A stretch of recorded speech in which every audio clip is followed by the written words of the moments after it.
ನಾರಾಯಣನ್ ಅವರು ದಯವಿಟ್ಟು ಮ್ಯೂಟ್ ಮಾಡ್ಕೊಳ್ಳಿ.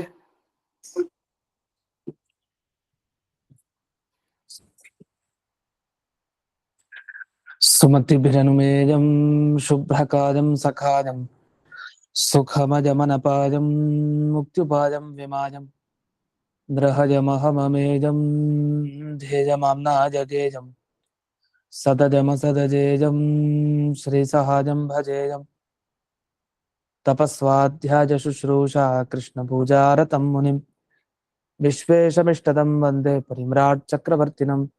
ಶ್ರೀ ಗುರುಭ್ಯೋ ನಮಃ. ಹರಿ ಓಂ. ಲಕ್ಷ್ಮೀಕಾಂತಂ ಭುವರಾಹಂ ಭಜೇಹಂ ಬಾದರಾಯಣಂ ವಾದಿರಾಜಹೃದಂ ಭೋಜಮಂದಿರಂ ವಾಜಿಕಂಧರಂ ಭೀಮಸೇನಾನಂದತೀರ್ಥವಾನರೇಂದ್ರಾನಹಂ ಭಜೆ. ವಾದಿರಾಜಗುರೂನ್ ವಂದೇ ವೇದವೇದ್ಯಗುರೂನ್ ಭಜೆ. ಗುರೂನ್ ವೇದನಿಧೀನ್ ವಂದೇ ನಾರಸಿಂಹಗುರೂನ್ ಭಜೆ. ವಂದೇ ನಾರಾಯಣಾಚಾರ್ಯಾನ್ ಕರ್ಣಾದಿಗಣಸೇವಿತಾನ್ ವಂದೇ ವೃಂದಾವನಾಚಾರ್ಯಾನ್ ಹಯಗ್ರೀವಮುನೀನ್ ಭಜೆ. ಶೇಷ ಸೀತಾಪತಿವ್ಯಾಸಾನ್ ಪ್ರಣಮಾಮಿ ಗುರುಪ್ರಿಯಾನ್ ವೃಂದಾವನಾದ್ಯ ಸಂಪ್ರಾಪ್ತ ಜ್ಞಾನೇಶ್ವರ್ಯಾನಹಂ ಸದಾ ರಘುಪ್ರವೀರಾಖ್ಯ ಗುರೂನ್ ಭಜೆ ಜ್ಞಾನಾದಿಸಿದ್ಧಯೇ.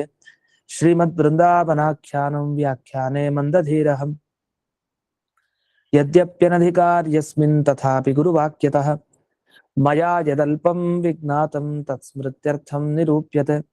ಸಂತಃ ಸಂತು ಕೃಪಾವಂತೋ ಗುರುರಾಜಪದಾಶ್ರಯಾಃ ಭಗವಾನ್ ಅವ್ಯವಹಿತ ಭಾವಿಕಲ್ಪಸಮೀರೋ ಲಾತವ್ಯಾಚಾರ್ಯಃ ಸುರವರ್ಯೈಃ ಸಂಪ್ರಾರ್ಥಿತಃ ಶ್ರೀನಾರಾಯಣೇನ ಆಜ್ಞಪ್ತಃ ಸನ್ ಭೂಮೌ ಅವತೀರ್ಯ ವಾದಿರಾಜನಾಮಾಯತಿ ಕುಲತಿಲಕೋ ಭೂತ್ವಾ ದುರ್ವಾದಿನೋ ವಿಜಿತ್ಯ ಯುಕ್ತಿಮಲ್ಲಿಕಾದೀನ್ ಗ್ರಂಥಾನ್ ವಿರಚಯ್ಯ ಸಜ್ಜನಾನಾಂ ಸಮ್ಯಜ್ಞಾನಮುತ್ಪಾದ್ಯ ಅತ್ಯಕ್ತದೇಹಃ ಸನ್ ವೃಂದಾವನಸ್ಥೋ ಭೂತ್ವಾ ಭಕ್ತಾನಾಂ ಇಷ್ಟಾನಿಷ್ಟಪ್ರಾಪ್ತಿ ಪರಿಹಾರ ಸಾಧನ ಅತ್ಯರ್ಥ ಪ್ರಸಾದ ಜನಕ ಅಪರೋಕ್ಷ ಜ್ಞಾನ ಜನಕ ಪರೋಕ್ಷ ನಿಶ್ಚಯೋತ್ಪಾದಕ ಉಪನಿಷದಾದಿ ಪ್ರತಿಪಾದ್ಯ ರುಜುಭಾವಂ ಸ್ವಸ್ಯ ಖ್ಯಾಪಯಿತುಂ ವೃಂದಾವನಾಖ್ಯಾನಂ ಕುರ್ವನ್ ಕಸ್ಯಚಿತ್ ತದಾನೀಂ ಅಕುಶಲ ದೇಶೀಯ ಬ್ರಾಹ್ಮಣ ಸ್ವಪ್ನೆ ವಿಶ್ವಾಸಯೋಗ್ಯಾನಾಂ ವಿಶ್ವಾಸಮುತ್ಪಾದಯಿತುಂ ಉಪದಿದೇಶ ವಿಲೀನ ಪ್ರಕೃತಿತಯ ಅಂತರಾಯ ವಿಧುರೋಪಿ ಆಚಾರ್ಯವತ್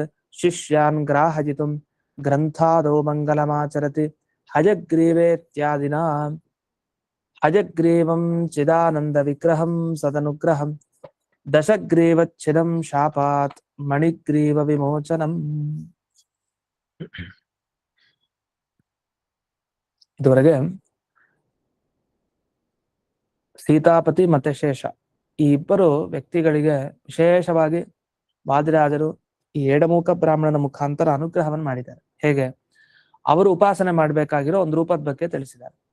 ಹಯಗ್ರೀವ ದೇವರನ್ನ ಶೇಷಶಾಯಿ ಅಂತ ಉಪಾಸನೆ ಮಾಡ್ಬೇಕು. ಅಂದ್ರೆ ಶೇಷದೇವರ ಮೇಲೆ ಮಲಗಿದ ರೂಪ, ಹಾಗೆ ಹಯಗ್ರೀವ ರೂಪ ಅದು ಒಂದೇ ಅಂತ ಉಪಾಸನೆ. ಈ ಉಪಾಸನೆ ಮಾಡೋರ್ಗೆ ವಿಶೇಷ ಫಲ ಹೇಳಿದ್ದಾರೆ. ಅದರಲ್ಲೂ ಸೀತಾಪತಿಗಳಿಗೆ ಮತ್ತೆ ಶೇಷ ಅನ್ನೋ ಪಂಡಿತರಿಗೆ ವಿಶೇಷವಾಗಿ ಉಪದೇಶ ಆಗಿದೆ ಈ ಬ್ರಾಹ್ಮಣರ ಏಡಮುಖ ಬ್ರಾಹ್ಮಣರ ಮುಖಾಂತರ. ಅದಲ್ಲದೆ ರಾಮರೂಪದ ಬಗ್ಗೆನೂ ಇದೆ, ಆದ್ರೆ ಅದು ರಾಜಾನುಗ್ರಾಹಕವಾದ ರೂಪ, ರಾಜರಿಗೆ ಅನುಗ್ರಹ ಮಾಡೋ ರೂಪ ಅದು. ಅದನ್ನ ಆಮೇಲೆ ತಿಳಿಸ್ತಾರೆ. ಅದಕ್ಕೆ ಮೊದಲು ಈ ಹಯಗ್ರೀವ ದೇವರ ಸ್ತೋತ್ರ ಮಾಡಿ, ಅಂದ್ರೆ ಏಡಮುಖ ಬ್ರಾಹ್ಮಣರಿಗೆ ಅನುಗ್ರಹ ಮಾಡುವಂತ ಹಯಗ್ರೀವ ದೇವರ ಸ್ತೋತ್ರ ಮಾಡಿ, ಇನ್ನಾದ್ಮೇಲೆ ಅದನ್ನ ಈ ರಾಜರಿಗೆ ಅನುಗ್ರಹ ಮಾಡುವಂತಹ ರಾಮರೂಪದ ಬಗ್ಗೆ ಮುಂದೆ ಹೇಳ್ತಾರೆ. ಅದರ ಮಧ್ಯದಲ್ಲಿ ಈ ಶೇಷರಿಗೆ ಮತ್ತೆ ಸೀತಾಪತಿಗಳಿಗೆ ಅನುಗ್ರಹ ಮಾಡಿದ ಈ ಶೇಷಶಾಹಿ ಪರಮಾತ್ಮನ ಬಗ್ಗೆ ಈ 45ನೇ ಶ್ಲೋಕದಲ್ಲಿ ಈಗ ವಿವರಿಸಿ ಆಯ್ತು. 45ನೇ ಶ್ಲೋಕದಲ್ಲಿ ಒಂದು ಈ ಪದ ಅರ್ಥ ನೋಡ್ಬೇಕಾಗಿತ್ತಷ್ಟೇ. ಭೂಮನ್ ಅಂತ ಒಂದು ಪದ ಬಂದಿದೆ. ಭೂಮ ಅನ್ನೋದು ಬಹಳ ಶ್ರೇಷ್ಠವಾದ ಗುಣ. ಬ್ರಹ್ಮಸೂತ್ರದಲ್ಲಿ ಓಂ ಭೂಮ್ನಃ ಕ್ರತುವತ್ ಜಾಯಸ್ತ್ವಂ ತಥಾಚ ದರ್ಶಯತಿ ಓಂ ಅಂತ ಹೇಳ್ತಾರೆ. ಭೂಮ್ನಃ ಅಂತ ಭೂಮ ಅನ್ನೋ ಭಗವಂತನ ಗುಣ ಇದೆಯಲ್ಲ, ಅದು ಪೂರ್ಣ ಅನ್ನೋದು ತಿಳಿಸತ್ತೆ. ಭೂಮ ಅಂದ್ರೆ ಪರಿಪೂರ್ಣ ಅಂತ ಅರ್ಥ. ಎಲ್ಲಾ ಗುಣಗಳಲ್ಲಿ ಶ್ರೇಷ್ಠ ಗುಣ ಅಂದ್ರೆ ಭೂಮಗುಣ. ಆ ಭೂಮಗುಣ ಉಪಾಸನೆ ಮಾಡೋರು ಎಲ್ಲರೂ ಅಲ್ಲ, ಅದಕ್ಕೆ ಅಧಿಕಾರ ಎಲ್ರಿಗೂ ಇರಲ್ಲ. ಆ ಹೇ ಭೂಮನ್ ಅಂತ ಆ ಶಬ್ದವನ್ನ ಇಲ್ಲಿ ವಾದಿರಾಜರು ಬಳಸ್ತಾ ಆನಂದ, ಜ್ಞಾನ, ಏನೇನ್ ಗುಣ ಇದೆ ಎಲ್ಲದಿಂದಲೂ ತುಂಬಿ ಭೂಮ ಗುಣವನ್ನು ಹೊಂದಿರೋ ಆ ಪರಮಾತ್ಮನ ಬಗ್ಗೆ ಇಲ್ಲಿ ಹೇಳಿದ್ದಾರೆ. ಅಂದ್ರೆ ಅದನ್ನ ಬ್ರಹ್ಮಸೂತ್ರದ ನೆನಪಾಗ್ಬೇಕು ನಮ್ಗೆ ಈ ಶಬ್ದವನ್ನ ಕೇಳಿದಾಗ. ಆಗ ನಮಗೆ ಅರ್ಥ ಆಗುತ್ತೆ ಬ್ರಹ್ಮಸೂತ್ರದ ಅರ್ಥವನ್ನು ಬಿಟ್ಟು ಹೋಗಿಲ್ಲ, ಸರಮೂಲ ಅರ್ಥ ಬಿಟ್ಟು ಹೋಗಿಲ್ಲ, ಎಷ್ಟು ವಿಶೇಷವಾಗಿದೆ ಈ ಗ್ರಂಥ ಅಂತ ಆಗ ಅರ್ಥ ಆಗುತ್ತೆ. ಅಂತೂ ಇಲ್ಲಿವರೆಗೆ ಈ ಶೇಷಶಾಹಿ ಪರಮಾತ್ಮನ ಬಗ್ಗೆ ಸ್ತೋತ್ರ ಮಾಡಾಯ್ತು. ಇದನ್ನೆಲ್ಲ ಭಕ್ತರಿಗೆ ತಿಳಿಸಿದ್ರು. ರಾಮರೂಪ ಆಗ್ಲಿ ಅಥವಾ ಕೃಷ್ಣ ರೂಪ ಆಗ್ಲಿ, ಹಯಗ್ರೀವ ದೇವರನ್ನ ಶೇಷಶಾಹಿ ಅಂತ ಉಪಾಸನೆ ಮಾಡೋದಾಗ್ಲಿ, ಈ ತರ ಎಲ್ಲ ಈ ರೂಪಗಳ ಉಪಾಸನೆ ತುಂಬಾ ಅನುಗ್ರಹ ಮಾಡುತ್ತೆ ಭಕ್ತರಿಗೆ. ಅದಕ್ಕೋಸ್ಕರನೇ ತಮ್ಮ ವೃಂದಾವನದಲ್ಲಿ ಒಂದೊಂದು ಕಡೆ ಆ ರೂಪಗಳನ್ನ ಕೆತ್ತಿಸಿದ್ದಾರೆ. ಆ ವೃಂದಾವನಗಳಲ್ಲಿ ಆ ಪ್ರತೀಕವನ್ನು ನೋಡಬಹುದು, ಒಂದೊಂದು ರಾಮ, ಕೃಷ್ಣ ಇತ್ಯಾದಿ ಪ್ರತೀಕಗಳನ್ನ. ಇಷ್ಟೇ ಅಲ್ದೇನೆ ಈ ಹಿಂದೆ ಒಂದು 43ನೇ ಶ್ಲೋಕದಲ್ಲಿ ಒಂದು ಮಾತು ಬಂದಿತ್ತು, ಭೂದೇವ ವಂದಿತ ಪದ ಅಥವಾ ಪದ, ಎರಡು ಪಾಠ ಇದೆ ಅಲ್ಲಿ. ಭೂದೇವ ವಂದಿತ ಪದ ಅಂತ ಸಂಬೋಧನೆ. ಭೂದೇವ ವಂದಿತ ಪದನೇ ಅಂದ್ರೆ ಭೂಮಿಯಲ್ಲಿರೋ ಎಲ್ಲಾ ದೇವತೆಗಳು ನಮಸ್ಕಾರ ಮಾಡುವಂತ ಸ್ವರೂಪ ಇರೋನೇ ಅಂತ. ಅಥವಾ ಭೂಮಿಯಲ್ಲಿರುವಂತಹ ಎಲ್ಲಾ ದೇವತೆಗಳು ಅಂದ್ರೆ ಬ್ರಾಹ್ಮಣರು, ಋಷಿಗಳು, ಮುನಿಗಳು ಏನಿದ್ದಾರೆ ಇವರೆಲ್ಲ ನಮಸ್ಕಾರ ಮಾಡುವಂತಹ ಪಾದ ನಿನ್ನ ಹತ್ರ ಇದೆ ಅಂತ ಪಾದದ ಬಗ್ಗೆ ಹೊಗಳಿತ್ತು. ಅದು ಭೂದೇವ ವಂದಿತ ಪದಃ ಅಂತ ಹೇಳ್ಬೋದು, ಪದ ಅಂತಾನು ಹೇಳ್ಬೋದು. ಎರಡು ಪಾಠ ಇತ್ತಲ್ಲ. ಅದರಿಂದ ಏನ್ ತೊಡಸ್ಕೊಟ್ರು ಅಂದ್ರೆ ಭೂದೇವ ಯಾರು? ಭೂದೇವ ವಂದಿತ ಪದ ಅಂದ್ರೆ ಭೂದೇವರು ಅಂತಂದ್ರೆ ಇವರೇ ಶೇಷ, ಸೀತಾಪತಿ, ಇವರೆಲ್ಲ ಭೂದೇವರು. ಭೂಮಿಯಲ್ಲಿ ಶ್ರೇಷ್ಠರಾದ ದೇವತೆಗಳ ತರ ಇರೋ ಅಂದ್ರೆ ಭೂಸುರರು, ಬ್ರಾಹ್ಮಣರು. ಆ ಬ್ರಾಹ್ಮಣ ಶ್ರೇಷ್ಠರಲ್ಲಿ ಶೇಷ, ಸೀತಾಪತಿ ಇವರೆಲ್ಲ, ಅವರೆಲ್ಲ ನಮಸ್ಕಾರ ಮಾಡ್ತಾ ಇದ್ದಾರೆ. ಅಂಥ ಭಗವಂತ ಅಂತ ಅದನ್ನು ನಾವು ಅನುಸಂಧಾನ ಮಾಡ್ಕೊಳ್ಬಹುದು. ಇದು ಮುಂದಕ್ಕೆ ಇಲ್ಲಿವರೆಗೆ ಕೃಷ್ಣನ ಬಗ್ಗೆ ಹೇಳಿದ್ರು, ವೃಂದಾವನ ಪತೆ ಅಂತ ಹೇಳಿದ್ರು ಕೃಷ್ಣನ ಬಗ್ಗೆ, ಹಯಗ್ರೀವ ದೇವರ ಬಗ್ಗೆ, ಶೇಷಶಾಹಿ ಬಗ್ಗೆ ಹೇಳಾಯ್ತು. ಈಗ ಮತ್ತೆ ಹಯಗ್ರೀವನ ಬಗ್ಗೆ ವಿಶೇಷವಾಗಿ ಚಿಂತನೆ ಮಾಡ್ತಾರೆ. 46ನೇ ಶ್ಲೋಕ. ಹಯಗ್ರೀವ ಸಮಗ್ರಾಂಗ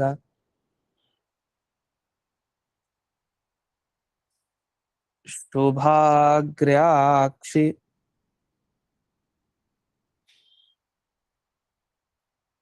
ಅವಲೋಕನ. ಕೆಲವ್ರು ಏನ್ ಮಾಡ್ತಾರೆ ಇಲ್ಲಿ, ಅದು ಹಿಂದಿನಿಂದ ಅಭ್ಯಾಸ ಆದವ್ರಿಗೂ ಏನಾಗ್ಬಿಡುತ್ತೆ, ಶುಭಾಗ್ರಾಕ್ಷ್ಯಾವಲೋಕನ ಅಂತ ಹೇಳ್ಬಿಡ್ತಾರೆ ದೀರ್ಘ. ಆ ದೀರ್ಘ ಇಲ್ಲ ಅಲ್ಲಿ. ವ್ಯಾಖ್ಯಾನಗಳ ಪ್ರಕಾರ ಅಲ್ಲಿ ದೀರ್ಘ ಯಾವುದು ಬಂದಿಲ್ಲ. ಶುಭ ಅಗ್ರ, ಅಗ್ರ್ಯ ಅಂತಿದೆ ಅಲ್ವಾ ಅಲ್ಲಿ, ಅಗ್ರ್ಯ ಆಮೇಲೆ ಅಕ್ಷಿ, ಅಗ್ರ್ಯಾಕ್ಷಿ ಅಂತ ಆಗತ್ತೆ. ಅಕ್ಷಿ ಅಂದ್ರೆ ಕಣ್ಣು, ಅಕ್ಷಿ ಆದ್ಮೇಲೆ ಅವಲೋಕನ ಇದೆ. ಅಕ್ಷಿ ಅವಲೋಕನ ಸೇರಿಸಿದ್ರೆ ಅಕ್ಷ್ಯವಲೋಕನ ಆಗತ್ತೆ, ಅಕ್ಷ್ಯಾವಲೋಕನ ಅಂತ ಆಗಲ್ಲ. ಅದರಿಂದ ಹೇಳ್ಬೇಕಾದ್ರೆ ಹಯಗ್ರೀವ ಸಮಗ್ರಾಂಗ ಶುಭಾಗ್ರ ಅಕ್ಷ್ಯವಲೋಕನ ಅಷ್ಟೇ, ಶುಭಾಗ್ರ ಕ್ಷಾವಲೋಕನ ಅಲ್ಲ ಅದು. ಅದ್ರಲ್ಲಿ ದೀರ್ಘ ಇದೆ, ದೀರ್ಘ ತೆಗಿಬೇಕಲ್ವಾ ಸರ್ ಅದು? ಹೌದು, ದೀರ್ಘ ಬೇಡ. ಸರಿ. ಜಗದ್ಗ್ರಾಸಾವಸಾನೇತು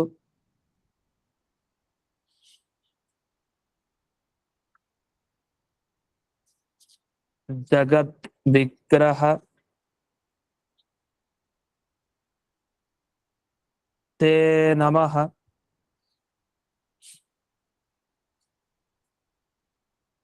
ಈಗ ವೃಂದಾವನದಲ್ಲಿರುವಂತಹ ರೂಪ ಅದು ಹಯಗ್ರೀವ ರೂಪ. ಆ ಹಯಗ್ರೀವನೇ ಶೇಷಶಾಹಿ ಅಂತ ತಿಳಿಸ್ಬೇಕು. ಅದಕ್ಕೆ ಏನ್ ಮಾಡಿದ್ರು, ಶೇಷಶಾಹಿ ಹೇಳಿದ್ರು, ಕೃಷ್ಣ ಹೇಳಿದ್ರು, ಮತ್ತೆ ಹಯಗ್ರೀವನಕ್ಕೆ ಬಂದಿದ್ದಾರೆ. ಅಂದ್ರೆ ಹಿಂದೆ ಹೇಳಿದ ಮಮ ಸ್ವಾಮಿನ್ ಶೇಷಶಾಹಿನ್ ಅಂತ ಅಷ್ಟು ವಾದಿರಾಜರು ನನ್ನ ಸ್ವಾಮಿ ಶೇಷಶಾಹಿ ಅಂದ್ರೆ ವಾದಿರಾಜರ ಸ್ವಾಮಿ ನಿಜವಾಗಿ ಯಾರು? ಅವರು ಉಪಾಸನೆ ಮಾಡೋರು ಹಯಗ್ರೀವ ದೇವರನ್ನ. ಹಾಗಾದ್ರೆ ಹಯಗ್ರೀವನನ್ನ ಶೇಷಶಾಹಿ ಅಂತ ಉಪಾಸನೆ ಮಾಡ್ಬೇಕು ಅಂತ ಅರ್ಥ. ಈ ಹಯಗ್ರೀವ ದೇವರು ಹೇಗಿದ್ದಾರೆ ಅಂತ ವರ್ಣಿಸ್ತಾರೆ. ಇದು ಬಹಳ ಒಳ್ಳೆ ಶ್ಲೋಕ ಇದು. ಯಾಕೆ ಅಂತಂದ್ರೆ ಈ ಶ್ಲೋಕದಲ್ಲಿ ಒಂದು ಒಳ್ಳೆ ವಿಷಯ ತಿಳಿಸ್ತಾರೆ. ಏನು? ಪ್ರತಿ ಶ್ಲೋಕನೂ ಹಾಗೆ ಇದೆ, ಇದೆಲ್ಲ ಇನ್ನು ಹಯಗ್ರೀವ ದೇವರ ಬಗ್ಗೆ ವಿಶೇಷ ಅಂತ. ಸಮಗ್ರ ಅಂಗ ಅಂತ ಹೇಳ್ತಾರೆ. ಹಯಗ್ರೀವ ಸಮಗ್ರ ಅಂಗ ಅಂತ. ಸಮಗ್ರ ಅಂಗ ಅಂದ್ರೆ ಏನರ್ಥ? ಅದು ಹಯಗ್ರೀವ ಸಮಗ್ರ ಅಂಗ ಅಂತ ಸೇರಿಸ್ಕೊಳ್ಬೇಕು. ಸೇರಿಸ್ಕೊಂಡ್ರೆ ಏನಾಗುತ್ತೆ, ಇಡೀ ಆ ಹಯಗ್ರೀವ ದೇವರ ಅಂಗಗಳಿದೆಯಲ್ಲ, ಪ್ರತಿಯೊಂದು ಕೈ, ಕಾಲು ಎಲ್ಲ, ಅದು ಪೂರ್ತಿ ಕುದುರೆ ರೂಪ. ನಾವು ಸಾಮಾನ್ಯವಾಗಿ ಏನು ಯೋಚಿಸ್ತೀವಿ, ಈಗ ನರಸಿಂಹ ರೂಪ ಅಂದ್ರೆ ಮುಖ ಅದು ಪ್ರಾಣಿ ಸಿಂಹ, ಮಿಕ್ಕಿದೆಲ್ಲ ಮನುಷ್ಯ ರೂಪ ಅಂತ. ಇದು ನರಸಿಂಹ ರೂಪ. ಹಯಗ್ರೀವ ರೂಪ ಅಂದ್ರೆ ನಮ್ ತಲೆಗೆ ಏನ್ ಬರುತ್ತೆ? ಮುಖ ಮಾತ್ರ ಅದು ಕುದುರೆ ಮುಖ, ಮಿಕ್ಕಿದ್ದೆಲ್ಲ ಮನುಷ್ಯರ ತರ. 4 ಭುಜ ಇದೆ, 4 ಭುಜಗಳಲ್ಲಿ ಅವರೊಂದು ಆಯುಧವನ್ನು ಧರಿಸಿದ್ದಿದೆಯಲ್ಲ. ಹಾಗಾದ್ರೆ ಮನುಷ್ಯ ಮುಖ ಇಲ್ಲ, ಕುದುರೆ ಮುಖ, ಇನ್ ಮಿಕ್ಕಿದ್ದೆಲ್ಲ ಮನುಷ್ಯರ ತರ ದೇಹ ಅಂತ. ಇಷ್ಟು ನಿಜ, ಅದಿಲ್ಲ ಅಂತಿಲ್ಲ, ಅದು ಒಂದು ರೂಪ ಇದೆ ಆ ತರ. ಅದೇ ಇನ್ನೊಂದು ರೂಪ ಹೇಳ್ತಾ ಇದ್ದಾರೆ ಹಯಗ್ರೀವ ದೇವರ ಬಗ್ಗೆ. ಇನ್ನೊಂದು ಹಯಗ್ರೀವನ ರೂಪ ಹೇಗಿದೆ ಅಂದ್ರೆ ಪೂರ್ತಿ ಕುದುರೆನೆ. ಅದು ಎಲ್ಲಿದೆ ಅಂತ ಪ್ರಶ್ನೆ. ಅದು ಸುಲಭ, ಯಾಕೆಂದ್ರೆ ಇಲ್ಲಿ ಒಂದು ಅದನ್ನ ಸೂಚನೆನೂ ಕೊಟ್ಟಿದ್ದಾರೆ, ಶ್ಲೋಕದಲ್ಲೇ ಸೂಚನೆ ಕೊಟ್ಟಿದ್ದಾರೆ. ವ್ಯಾಖ್ಯಾನ ಬರೆದಿದ್ದಾರೆ ನಿಜ, ಆ ಶ್ಲೋಕದಲ್ಲಿ ಏನ್ ಸೂಚನೆ ಕೊಟ್ಟಿದ್ದಾರೆ ಅಂದ್ರೆ ಜಗದ್ಗ್ರಾಸ ಅವಸಾನೇತು ಅಂತ ಕೊಟ್ಟಿದ್ದಾರೆ. ಇಡೀ ಜಗತ್ತು ಅವನಿಗೊಂದು ತುತ್ತು, ಗ್ರಾಸ, ಗೋ ಗ್ರಾಸ ಅಂತ ಹೇಳ್ತೀವಿ ಅಲ್ಲ, ಗೋವಿಗೆ ಕೊಡುವಂತ ಹುಲ್ಲುಗಳು, ಅದು ತುತ್ತು. ಗ್ರಾಸ ಅನ್ನೋ ಶಬ್ದಕ್ಕೆ ಒಂದು ತುತ್ತು ಅಂತ ಅರ್ಥ ಇದೆ, ಒಂದು ಕವಳ. ಹಾಗೆ ಇಡೀ ಜಗತ್ತು ಅವನಿಗೆ ಗ್ರಾಸ. ಹಾಗಾದ್ರೆ ಇಡೀ ಜಗತ್ತನ್ನ ತಾನು ತಗೊಳ್ತಾನೆ ಅಂದ್ರೆ ಇದನ್ನ ಸೂಚನೆ ಮಾಡ್ತಾ ಇರೋದು, ಇಡೀ ಜಗತ್ತನ್ನು ತಗೊಳ್ಳೋ ಆ ಹಯಗ್ರೀವ ವಾದಿರಾಜರ ಬಳಿ ಪ್ರತಿನಿತ್ಯ ನೈವೇದ್ಯವನ್ನ ಸ್ವೀಕಾರ ಮಾಡ್ತಾ ಇದ್ದ. ಹೇಗೆ? ತಾನು ಪೂರ್ಣ ಕುದುರೆ ರೂಪದಲ್ಲೇ ಇದ್ದು ಸ್ವೀಕಾರ ಮಾಡ್ತಾ ಇದ್ದ. ಹಾಗಾದ್ರೆ ಹಯಗ್ರೀವ ರೂಪಿ ಪರಮಾತ್ಮ ಧ್ಯಾನಕ್ಕೆ ಕೂತಾಗ ಮನುಷ್ಯನ ದೇಹ ಮುಖ ಇದು ಕುದುರೆ ಮುಖ. ಅದೇ ವಾದಿರಾಜರು ನೈವೇದ್ಯ ಸಮರ್ಪಣೆ ಮಾಡ್ಬೇಕಾದ್ರೆ ಆಗ ಇರುವಂತಹ ರೂಪ ಅದು ಎಂಥದ್ದು ಅಂದ್ರೆ ಸಮಗ್ರ ಅಂಗ, ಇಡೀ ಅಂಗ ಅದು ಕುದುರೆ. ಕುದುರೆ ಫುಲ್, ಪೂರ್ತಿ ಕುದುರೆ. ಇದನ್ನ ಇಲ್ಲಿ ಶ್ರೀಮುಷ್ಣಂ ಆಚಾರ್ಯರು ವಿವರಿಸ್ತಾ, ಏಕಂ ವಿಷ್ಣೋಹ ಹಯಗ್ರೀವ ರೂಪ, ಒಂದು ಆ ಭಗವಂತನ ಹಯಗ್ರೀವ ರೂಪ ಹೇಗಿದೆ ವಿಷ್ಣುವಿನದ್ದು ಅಂದ್ರೆ ಚಣಕ ಅರ್ಪಣ ಸಮಯ. ಚಣಕ ಅಂದ್ರೆ ಕಡಲೆ, ಕಡಲೆ ಬೆಳೆ ಹೂರ್ಣ, ಹಯಗ್ರೀವ ಮಡ್ಡಿ ಏನಿದೆ, ಆ ಚಣಕದ ಅರ್ಪಣೆಯನ್ನ ಮಾಡ್ಬೇಕಾದ್ರೆ ಸಾಮಸ್ಥ್ಯಂ ಹಯರೂಪಮೇಕಂ, ಪರಿಪೂರ್ತಿ ಪೂರ್ಣವಾಗಿ ಅದು ಕುದುರೆ ರೂಪ ಒಂದು. ಇದನ್ನ ಸೂಚನೆ ಮಾಡ್ಲಿಕ್ಕೋಸ್ಕರನೇ ಸಮಗ್ರಾಂಗ ಅಂತ ಹಾಕಿದ್ದಾರೆ. ಹಾಗಾದ್ರೆ ಹಯಗ್ರೀವ ಸಮಗ್ರಾಂಗ ಅನ್ನೋದು ಒಂದೇ ಪದ ಆಗೋಯ್ತು, ಅದು ಬೇರೆ ಬೇರೆ ಪದ ಆಗ್ಲಿಲ್ಲ ಈ ಪಕ್ಷದಲ್ಲಿ. ಹಯಗ್ರೀವ ಸಮಗ್ರಾಂಗ ಅಂದ್ರೆ ಹೇಗೆ ಕುದುರೆಯ ಮುಖ ಇದೆಯೋ ಅದೇ ತರ ಇಡೀ ಅಂಗಗಳು ಇದೆ ಅಂತ ಅರ್ಥ. ಇದು ಹಯಗ್ರೀವ ಸಮಗ್ರಾಂಗ ಅಂತ ಒಂದು ಶಬ್ದ, ಒಂದೇ ಪದದ ಅರ್ಥ. ಅಜಸ್ಯ ಗ್ರೀವಾ ಇವ ಸಮಗ್ರಮಂಗಂ ಅಂತ ಅಂದ್ರೆ ಕುದುರೆಯ ಏನು ಒಂದು ಮುಖ ಇದೆ, ಗ್ರೀವ ಅಂದ್ರೆ ವಸ್ತುತ ಕುತ್ತಿಗೆ, ಆ ಕುತ್ತಿಗೆ ಭಾಗದವರೆಗೆ ಮೇಲಿಂದ ಕೆಳಕ್ಕೆ ಏನು ಈ ಹಯವತ್, ಹಯ ಅಂದ್ರೆ ಕುದುರೆ, ಕುದುರೆಯಂತೆ ಇದೆಯೋ ಹಾಗೆ ಸಮಗ್ರ ಅಂಗ, ಇಡೀ ಪ್ರತಿಯೊಂದು ಕೈ ಕಾಲು ದೇಹ ಉದರ ಭಾಗ ಎಲ್ಲವೂ ಏನಿದೆ ಅದು ಕುದುರೆ ತರ. ಇದನ್ನ ಹಯಗ್ರೀವ ಸಮಗ್ರಾಂಗ ಅಂತ ಬಿಡಿಸಿದ್ರು. ಇನ್ನು ಶುಭಾಗ್ರ್ಯ ಕ್ಷಾವಲೋಕನ, ಕ್ಷ ಅವಲೋಕನ ಅಂತ ನೋಡಿ, ಕ್ಷಾವಲೋಕನ ಅಂತ ಬರುತ್ತೆ. ಅದು ಪಾರಾಯಣ ಹಾಗೆ ಅಭ್ಯಾಸ ಆಗ್ಬಿಟ್ಟಿದೆ ನಮ್ಗೆ, ಆ ದೀರ್ಘ ಮಾಡಿ ಮಾಡಿ. ಶುಭ ಅಗ್ರ್ಯ ಅಕ್ಷಿ ಅವಲೋಕನ, ಶುಭವಾದ ಅಗ್ರ್ಯವಾದ ಅಕ್ಷಿ ಅಂದ್ರೆ ಆ ಹಯಗ್ರೀವ ದೇವರು ಏನು ಕಣ್ಣಿನಿಂದ ನೋಡ್ತಾ ಇದ್ದಾರೆ ಅಕ್ಷಿ, ಆ ಕಣ್ಣು, ಆ ಕಣ್ಣಿನ ತುದಿ ಭಾಗ, ಅಗ್ರಭಾಗ ಏನಿದೆ ಅದು ತುಂಬಾ ಶುಭ. ಅಂದ್ರೆ ದೇವರ ದೃಷ್ಟಿ ಏನಿದೆಯಲ್ಲ, ಅವ್ನ ಕಣ್ಣು ತೆಗೆದಾಗ ಆ ಕಣ್ಣಿನ ತುದಿ ನಾವು ನೋಡ್ತಾ ಇದ್ದಾನಲ್ಲ, ಆ ತುದಿ ಭಾಗದಿಂದ ಏನು ಗಮನಿಸ್ತಾ ಇದ್ದಾನೆ ಅದು ಬಹಳ ಶ್ರೇಷ್ಠ, ಒಳ್ಳೆಯ ಕಣ್ಣದು. ಅದರಿಂದ ಮಂಗಳ ಆಗತ್ತೆ ನಮ್ಗೆ, ಭಗವಂತ ತಾನು ನಮ್ಮನ್ನು ನೋಡ್ತಾ ಇದ್ದ ನಮಗ್ ಮಂಗಳ ಆಗುತ್ತೆ. ಅದನ್ನ ಇಲ್ಲಿ ಶುಭವಾದ ಅಗ್ರಭಾಗ, ಕಣ್ಣಿನ ಮುಂದೆ ಯಾವತ್ತೂ ಹಾಗೆ ತಾನೆ, ಕಣ್ಣು ಮುಚ್ಚಿದೀವಿ ಕಣ್ ತೆಗಿತೀವಿ ಅಂದ್ರೆ ಮುಂದಿನಿಂದ ಅದು ನೋಡ್ತಾ ಇದೀವಿ ಅಂತ ಅರ್ಥ. ಈ ರೀತಿ 2 ಕಣ್ಣುಗಳಿಂದ ಭಗವಂತ ಹಯಗ್ರೀವ ತಾನು ಪರಿಪೂರ್ಣ ಅನುಗ್ರಹ ದೃಷ್ಟಿಯಿಂದ ನೋಡ್ತಾ ಇದ್ದಾನೆ. ಇಂಥ ಹಯಗ್ರೀವ ದೇವರು ಸಾಮಾನ್ಯ ಅಲ್ಲ, ಬರೀ ಅವ್ರ ಹಯಗ್ರೀವ ಮಡ್ಡಿನ ತಗೊಂಡವ್ರಲ್ಲ, ಇಡೀ ಜಗತ್ತನ್ನೇ ತಗೊಳ್ಳುವಂತಹ ಕುದುರೆ. ಜಗತ್ ಗ್ರಾಸಾವಸಾನೇತು ಜಗದ್ ವಿಗ್ರಹತೆ ನಮಃ.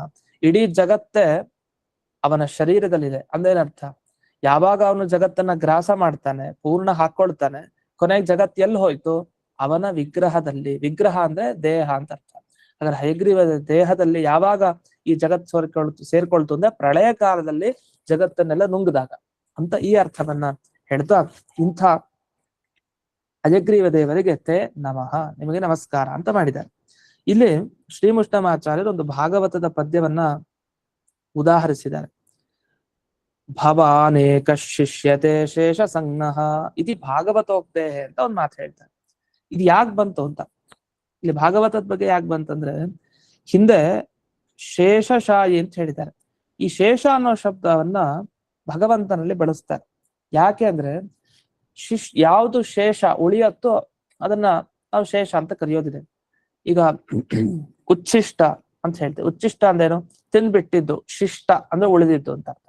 ಹಾಗೆ ಶೇಷ ಭಾಗ ಪೂರಣೆ, ಶೇಷ ಪೂರಣೆ ಅಂತೆಲ್ಲ ಶಾಸ್ತ್ರದಲ್ಲಿದೆ. ಮಿಕ್ಕಿದ ಭಾಗ ಪೂರ್ಣ ಮಾಡ್ಕೊಳ್ಳಿ ಇಷ್ಟೇ ಹೇಳಿರೋದು ಗುರುಗಳು, ಶೇಷ ಪೂರಣೆ ಮಾಡ್ಕೊಳ್ಳಿ ಅಂತ. ಹಾಗೆ ಇಲ್ಲಿ ಶೇಷ ಶಾಯಿ ಅಂತ ಬಂತಲ್ಲ, ಶೇಷ ಅಂತ ದೇವರಿಗೆ ಹೆಸರಿದೆ. ಯಾಕೆ ಶೇಷ ಅಂತ ದೇವರಿಗೆ ಹೆಸರು ಅಂದ್ರೆ, ಯಾರು ಕೊನೆಗೆ ಒಬ್ನೇ ಉಳಿಯೋದೋ ಅವನು ಶೇಷ. ಯಾವಾಗ ಇಡೀ ಜಗತ್ತಿನ ಪ್ರಳಯ ಆದ್ಮೇಲೆ ಕೊನೆಗೆ ಉಳಿಯೋನು ಯಾರು? ಇವನೇ, ಅದು ಶೇಷ. ಹಾಗಾದ್ರೆ ಶೇಷ ಅನ್ನೋ ಶಬ್ದದಿಂದ ಏನ್ ಸೂಚನೆ ಮಾಡಿದ್ದಾರೆ ಅಂದ್ರೆ, ಇಡೀ ಜಗತ್ತು ಒಂದು ದಿವಸ ಪರಮಾತ್ಮನ ಉದರದೊಳಗಡೆ ಹೋಗಿ ಸೇರ್ಕೊಳತ್ತೆ, ಅವಾಗ ಶೇಷ ಉಳಿಯೋನು ಇವನೊಬ್ಬನೇ ಅಂತ.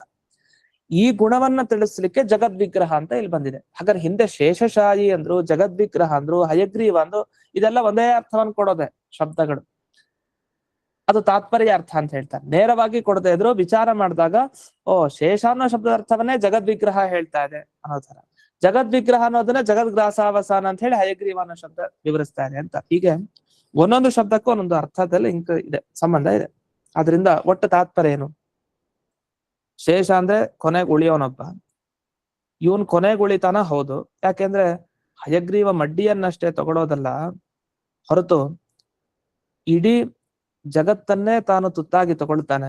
ಆದ್ರಿಂದ ಇಡೀ ಜಗತ್ತು ಅವನು ಉದರದ ಒಳಗಡೆ ಹೋಗುತ್ತೆ, ಆಗ ಉಳಿಯೋನು ಇವನೊಬ್ನೇ. ಆದ್ರಿಂದ ಇವನು ಶೇಷ ಶಾಯಿ ಹಯಗ್ರೀವ ಅಂತ ಹೇಳಿ ಹೀಗೆ ಅದನ್ನ ಜೋಡಿಸಿದಾರಲ್ಲ. ಆ ಶೇಷ ಅನ್ನೋ ಶಬ್ದದ ಅರ್ಥ ಹಯಗ್ರೀವ ದೇವರಿಗೆ ಹೇಗ್ ಸೇರತ್ತೆ, ಅಭಿನ್ನೋಪಾಸನೆ ಹೇಗ್ ಮಾಡ್ಬೇಕು ಅನ್ನೋದನ್ನ ತುಂಬಾ ಸುಂದರವಾಗಿ ಹೇಳಿದ್ದಾರೆ. ಅಂದ್ರೆ ಅಭಿನ್ನೋಪಾಸನೆ ಅಂದ್ರೆ ನೀವು ನೋಡಿ, ಈಗ ರಾಮಕೃಷ್ಣ ಒಂದೇ ಅಂತ ಹೆಂಗ್ ಉಪಾಸನೆ ಮಾಡೋದು? ರಾಮನ ರೂಪನೇ ಬೇರೆ, ಕೃಷ್ಣನ ರೂಪನೇ ಬೇರೆ. ಶೇಷಶಾಹಿ ಅಂದ್ರೆ ಶೇಷ ದೇವ್ರ ಮೇಲೆ ಮಲಗಿರೋ ರೂಪ, ಹಯಗ್ರೀವ ಅಂದ್ರೆ ಕೂತಿರೋ ರೂಪ. ಇದಕ್ಕೂ ಅದಕ್ಕೂ ಒಂದೇ ಒಂದು ಉಪಾಸನೆ ಅಂದ್ರೆ ಅದ್ ಹೇಗ್ ಸಾಧ್ಯ ಅಂದ್ರೆ ಅದನ್ನ ಹೇಳ್ಕೊಡ್ತಾರೆ. ಶೇಷ ಅಂದ್ರೆ ಹೀಗರ್ಥ, ಹಯಗ್ರೀವ ಅನ್ನೋ ಶಬ್ದಕ್ಕೂ ಶೇಷ ಅನ್ನೋ ಶಬ್ದಕ್ಕೂ ಸೇರಿಸಿದಾಗ ಅದು ಒಂದ್ ರೀತಿಯಲ್ಲಿ ಚಿಂತನೆಗೆ ಬರುತ್ತೆ. ಉಳಿಯೋದು ಒಂದೇ, ಹಯಗ್ರೀವ ದೇವರು ಹಾಗೆ ಮಾಡ್ತಾರೆ ಅನ್ನೋ ತರ ಈಗ ಚಿಂತನೆ ತಗೊಂಡು ಕೊನೆಗೆ ನಿಲ್ಸೋದು. ಅದರಿಂದ ಏನಾಯ್ತು ಕೊನೆಗೆ ಅಂದ್ರೆ, ಹಯಗ್ರೀವ ರೂಪ ಬೇರೆ ಅಲ್ಲ, ಶೇಷಶಾಹಿ ರೂಪ ಬೇರೆ ಅಲ್ಲ ಅನ್ನೋದನ್ನ ಸೂಚನೆ ಮಾಡ್ಬೇಕಾಗಿದೆ. ಹಾಗಾದ್ರೆ ಶೇಷ ಅನ್ನೋ ಶಬ್ದದ ಅರ್ಥ ಎಲ್ಲಿ ಹೇಳಿದ್ದಾರೆ ಅಂದ್ರೆ ಭಾಗವತದಲ್ಲಿ ಬರುತ್ತೆ ಅಂತ ಅವಾಗ ಅದಕ್ಕೆ ಲಿಂಕ್ ಕೊಟ್ಟಿದ್ದಾರೆ. ಅದಕ್ಕೋಸ್ಕರ ಭಾಗವತದ ಬಗ್ಗೆ ಹೇಳಿದ್ದಾರೆ ಇಲ್ಲಿ. ಇದು ಸ್ವಲ್ಪನೇ ಕೊಟ್ರು ಭಾಗವತದ್ದು, ಆದ್ರೆ ಎಲ್ಲಿ ಬರುತ್ತೆ ಏನು ಅದು ನೋಡ್ಬೇಕು ನಾವು. ಎಲ್ಲಿ 10ನೇ ಸ್ಕಂಧ 4ನೇ ಅಧ್ಯಾಯ 25ನೇದು, ಕೆಲವು ಕಡೆ 26ನೇ ಶ್ಲೋಕವಾಗಿ ಸಿಗುತ್ತೆ ಈ ಭಾಗವತದಲ್ಲಿ. 10ನೇ ಸ್ಕಂಧ ಅಂದ್ರೆ ಯಾವ ಭಾಗದಲ್ಲಿ ಬರುತ್ತೆ ಅಂದ್ರೆ, ಅದು ಕೃಷ್ಣ ಪ್ರಕಟನಾದ ದೇವಕಿ ಮುಂದೆ. ಕೃಷ್ಣ ಯಾವಾಗ ಪ್ರಕಟನ ಆಗಿದ್ದಾನೆ, ಅವನು ಹಾಗೆ ಪ್ರಕಟ ಆಗಿದ್ದಲ್ಲ ನಮಗ್ ಗೊತ್ತು, ಶಂಖಚಕ್ರ ಗದಾಧಾರಿಯಾಗೆಲ್ಲ ಪ್ರಕಟ ಆದ. ಆಗ ನಗುಮುಖದಿಂದ ದೇವಕಿ ಸ್ತೋತ್ರ ಮಾಡ್ತಾಳೆ ಕೃಷ್ಣನನ್ನ. ಆ ಸ್ತೋತ್ರ ಮಾಡೋ ಭಾಗ ಇದು ಒಂದು. ಅಲ್ಲಿ ಮೊದಲನೇ ಶ್ಲೋಕ ಬೇರೆ ಇದೆ, 2ನೇ ಶ್ಲೋಕನೇ ಇದು, ದೇವಕಿ ಸ್ತೋತ್ರ ಮಾಡ್ತಾಳೆ. ಆ ಸ್ತೋತ್ರ ಮಾಡುವಂತಹ ಭಾಗ ಏನು? ನಷ್ಟೇ ಲೋಕೆ ದ್ವಿಪರಾರ್ಧಾವಸಾನೆ ಮಹಾಭೂತೇಶ್ವಾದಿಭೂತಂಗತೇಷು ವ್ಯಕ್ತೆ ವ್ಯಕ್ತಂ ಕಾಲವೇಗೇನ ಯಾತೆ ಭವಾನೇಕ ಶಿಷ್ಯತೆ ಶೇಷ ಸಂಜ್ಞಃ ಅಂತ ಅಲ್ಲಿ ಬಂದಿದೆ. ಕೊನೇ ಸಾಲನ ಇಲ್ಲಿ ಹಾಕಿದ್ದಾರೆ ಶ್ರೀಮುಷ್ಣಮಾಚಾರ್ಯರು. ಅಲ್ಲಿ ಶಿಷ್ಯತೆ ಶೇಷ ಸಂಜ್ಞಃ ಅಂತ ಏನಿದೆ, ಆ ಶಿಷ್ಯತೆ ಅಶೇಷನು ಮಾಡ್ಕೊಳ್ಬೋದು, ಶೇಷನು ಮಾಡ್ಕೊಳ್ಬೋದು. ಆ ಶಬ್ದನ ಎರಡೂ ತರ ಬಿಡಿಸ್ಬೋದು. ಅಶೇಷ ಸಂಜ್ಞಃ ಅಂತ ಬಿಡಿಸ್ಕೊಳ್ಬೇಕು ವಸ್ತುತಃ. ಇಲ್ಲಿ ಪ್ರಿಂಟ್ ಆಗಿರೋ ಪುಸ್ತಕಗಳಲ್ಲಿ ಕೆಲವುಗಳು ಏನಾಗ್ಬಿಟ್ಟಿದೆ, ಅಥವಾ PDF ನಲ್ಲಿ ಅದು ಅಳ್ಳು ಹೋಗ್ಬಿಟ್ಟಿದೆ. ಅದನ್ನ ಹಾಕೊಬೇಕು. ಶಿಷ್ಯತೆ ಅಶೇಷ ಸಂಜ್ಞ ಅಂತ ಭಾಗವತಲ್ಲಿ ಇರೋದು. ಇದರ ಅರ್ಥ ಏನಂದ್ರೆ, ದೇವಕಿ ಹೇಳ್ತಾಳಂತೆ, ಬ್ರಹ್ಮದೇವರ ಹಗಲು ಮತ್ತೆ ರಾತ್ರಿ ಅಂದ್ರೆ ಏನು, ಅದರಲ್ಲಿ ಕೊನೆ ಭಾಗ ಬಂದಾಗ ಪ್ರಳಯ ಆಗತ್ತೆ, ಆಗ ಉಳಿಯೋನ್ ದೇವರು ಅಂತ ಈ ತರ ಶುರು ಮಾಡ್ತಾರೆ ವರ್ಣನೆನ. ಆಗ ಬ್ರಹ್ಮಮಾನದ ನೋಡಿದಾಗ ಒಂದ್ ಹಗಲ ಅಂದ್ರೆ ಏನು, ಬ್ರಹ್ಮದೇವರ ಒಂದ್ ಹಗಲು ಅಂದ್ರೆ ಮನುಷ್ಯರ ಮಾನದ ಪ್ರಕಾರ 432 ಕೋಟಿ ವರ್ಷ. 432 ಕೋಟಿ ವರ್ಷ ಅದು ಬ್ರಹ್ಮದೇವರಿಗೊಂದು ಹಗಲು. ಅದೇ ತರ ಒಂದು ರಾತ್ರಿ ಆಗತ್ತೆ. ಹೀಗೆ 50 ವರ್ಷ ಕಳೆದ್ರೆ ಅದು ಪರಾರ್ಧ, ಒಂದು ಪರಾರ್ಧ ಆಗತ್ತೆ. ಇನ್ನು 2 ಪರಾರ್ಧ ಆದ್ರೆ ಈ ತರನೇ ಇನ್ನೊಂದು 50 ವರ್ಷ. ಅದರ ಕೊನೆಗೆ ಭಗವಂತ ಪ್ರೇರಣೆ ಮಾಡ್ತಾನೆ, ಎಲ್ಲಾ ಪಂಚಭೂತಗಳ ನಾಶ ಆಗ್ತಾ ಹೋಗುತ್ತೆ. ಅಹಂಕಾರ ತತ್ವ, ಮಹತ್ತತ್ವ ಪ್ರಕೃತಿ ತತ್ವದಲ್ಲಿ ಕೊನೆಗೆ ಉಳಿಯೋನೊಬ್ನೆ ವಟಪತ್ರಶಾಹಿಯಾಗಿ ಭಗವಂತ ಇದ್ದಾನೆ. ಅವಾಗ ಹೇಳ್ತಾರೆ ಭಗವಂತನಿಗೆ ಎಲ್ಲಾ ಹೆಸರಿದೆ ಅಂತ. ಅಶೇಷ ಸಂಜ್ಞಃ, ಎಲ್ಲಾ ಹೆಸರು.